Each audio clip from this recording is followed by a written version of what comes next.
Our Father in heaven, hallowed be thy name. Thy kingdom come, thy will be done, on earth as it is in heaven. Give us this day our daily bread, and forgive us our trespasses, as we forgive those who trespass against us. Lead us not into temptation, but deliver us from evil. Amen. So today I want to quickly touch on the importance of the end times tribulation timeline and how that pertains to every individual spiritually, that they have this opportunity to attain arahat, Buddhahood, or rapture and go to heaven. So it's all the same thing. They just have different system and different words and different ways of explaining the same thing.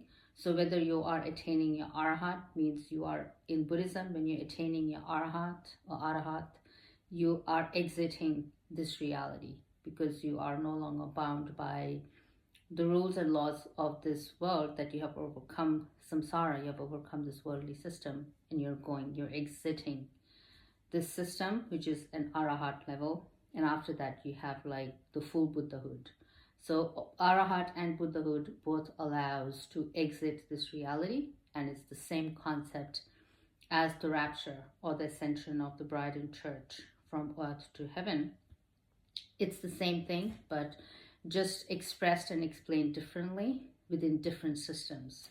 But the concept is the same. It's just like explaining something in different language or different religious lenses or gender lenses. It's like that, but it's the same concept.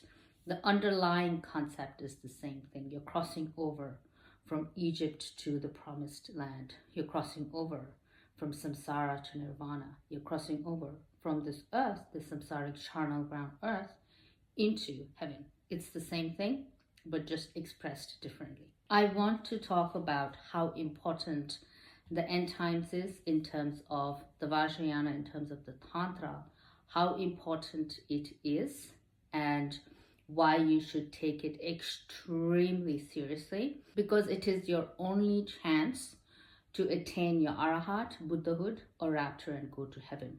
This is your only phase, and it can also be directly seen as the Bardo for people who understand that. It's for them. So people who understand the concept of Bardo. So the end times Great Tribulation is like a Bardo. You have to maximize that space in terms of your spirituality, and you have to recognize the Son of God. You have to recognize Sunyata. You have to recognize a Father in heaven. You have to recognize Shakyamuni Buddha. And you cannot confuse identities and blend them into one. And all of those could lead you into hell and confusion. But if you are able to recognize the Son of God properly, if you're able to recognize Sunyata properly, that's like the Bardo. You recognize the Deity. So once you recognize them appropriately, then you're able to exit this world. So the Bardo, in the Bardo, when you recognize the Deity, you achieve your full Buddhahood in your Bardo phase, in your intermediary or in your transitory phase after your death. But within the tribulation, it's not like a death Bardo, but it's like a life Bardo. We have that opportunity to recognize the Son of God. We have that opportunity to recognize Sunyata, Pragyaparamita. We have the opportunity to recognize our Father in heaven, the real identities. And that's the same in Bardo, where you're given that opportunity, the last chance. Bardo is basically your last chance to recognize the real deity, the real Son of God, the real Buddha, so that when you recognize them, when you know them, you immediately in that moment attain your Buddhahood, arahat, or your rapture and go to heaven. And that's like the Bardo. Bardo in a nutshell is like you get that one last chance to recognize a deity, and through that deity you'll attain your full Buddhahood. And the Great Tribulation is exactly like a Bardo. It's exactly like that. If you do not gain the correct spiritual knowledge, if you do not understand Sunyata, if you reject the Son of God and keep following the Antichrist, and if you don't see the real Son of God and don't understand the real Son of God, then you've missed that Bardo. You fail to recognize Sunyata. You fail to recognize the Son of God. You fail to recognize our Father in heaven. So you will miss that Bardo opportunity. You'll miss that last window, that last chance to exit samsara, or that last chance to exit this charnel ground, this worldly system. And that will result in you going to hell, because you have to actually, in hell, you have to go and learn the same things that we are trying to teach and relay here now. So your Great Tribulation, your end times, is your opportunity to learn all that now, so you don't have to do that in hell. Because you have to do what I'm telling you now. If you don't understand it and do it now, you'll have to do it in hell anyway. So you might as well do it now, so you don't have to do it in hell. So either way, you're not escaping the learning. Either way, you can't escape the learning. You can't escape the wisdom. You have to know, you have to learn, and you have to come out of your ignorance.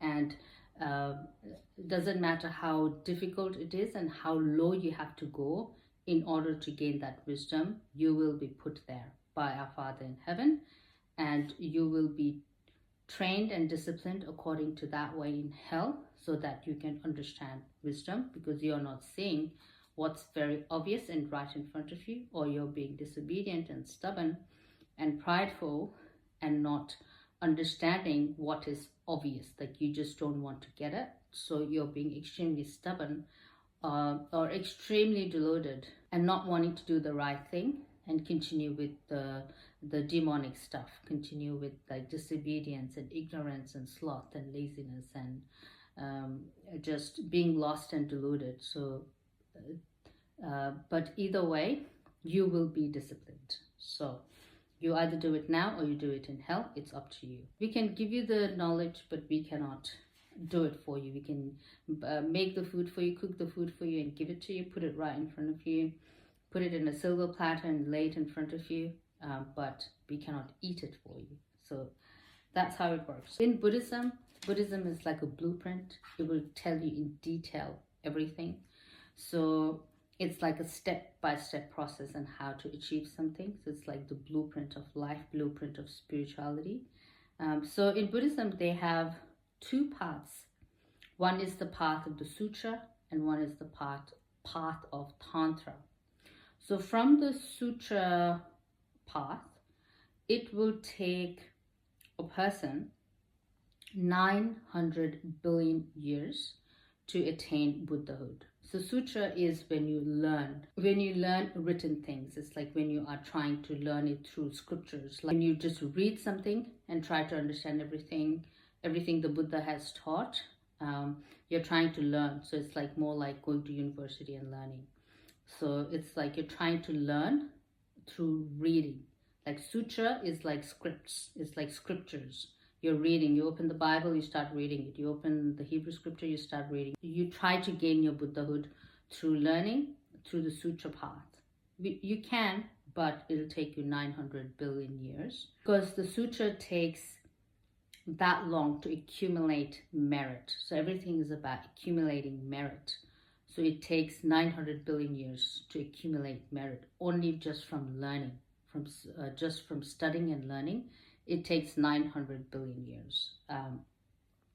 But with the Tantra, it's a bit faster. So with the Tantra, it's like action. When you're doing things, when you're experiencing life, it's a bit quicker. So within the Tantra, you have the Sutra, and then you have the Tantra.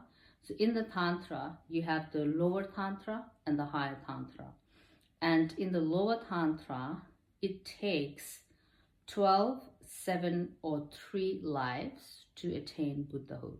So it's way shorter already than the Sutra path, which is like 900 billion years, versus even the lower Tantra is actually 12, 7, or 3, because the lower Tantra is divided into 3 parts. So in the lower Tantra, there are 3 lower Tantras. So the Kriya Tantra, Yoga Tantra, and Charya Tantra. The Kriya Tantra will take you 12 lifetimes to attain Buddhahood. The Yoga Tantra will take 7 lifetimes to attain Buddhahood.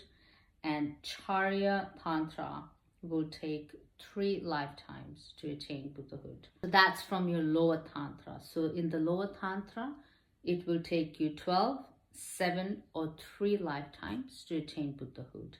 In the Sutra it will take you 900 billion years to attain Buddhahood. But with the higher Tantra, it will take one lifetime to attain Buddhahood.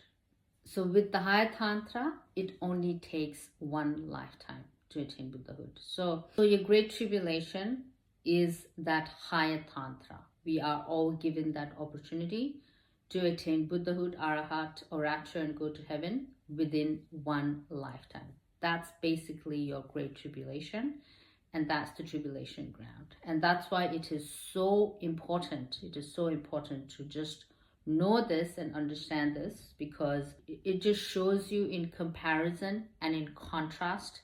It will show you why it's important. We could not understand it and easily disregard it. But when we have the full picture, it's easy for us to realize how important the end times higher Tantra system is, that we have this opportunity to attain Buddhahood in this very lifetime. And the lower Tantra, it takes 12, 7, and 3 years.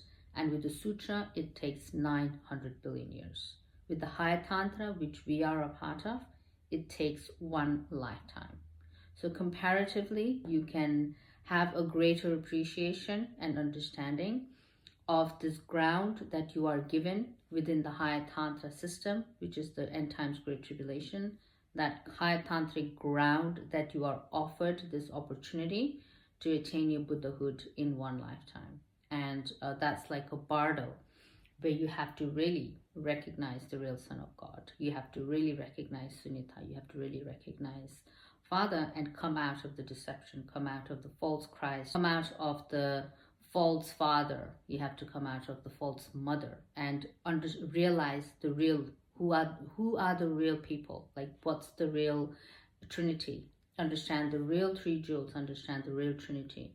Even with the Sangha, you have online, there are counterfeit Sanghas that are teaching incorrect wisdom, incorrect doctrine, incorrect knowledge. With the Buddhism and Christianity, Hebrewism, they're teaching incorrect things. So those are like the bad Sanghas that are leading you astray. So there's plenty of that. So you have to recognize that as well. You have to recognize who the good Sangha is, who the good spiritual system is, who the correct church is, who the correct pastor is. You have to even distinguish that and follow the right system and understand the right system, because within the Bardo phase, you have to get the deity right. If you fail to recognize the correct deity, you go to hell, because that's your only opportunity to attain your full Buddhahood or to rapture and go to heaven. And you go to the primordial field, you go to the highest heaven, you go to Father itself through the Christ. So if you don't have the right Christ, if you don't have the right Son of God, how is he going to take you to the Father? If you have the incorrect priest, the incorrect priest will take you to Satan, will take you to hell. The correct priest will take you to Father. So the Son of God, Yeshua, Jesus Christ, he is the correct priest, and you have to recognize the correct priest, and that priest will take you to Father. So that's your Bardo.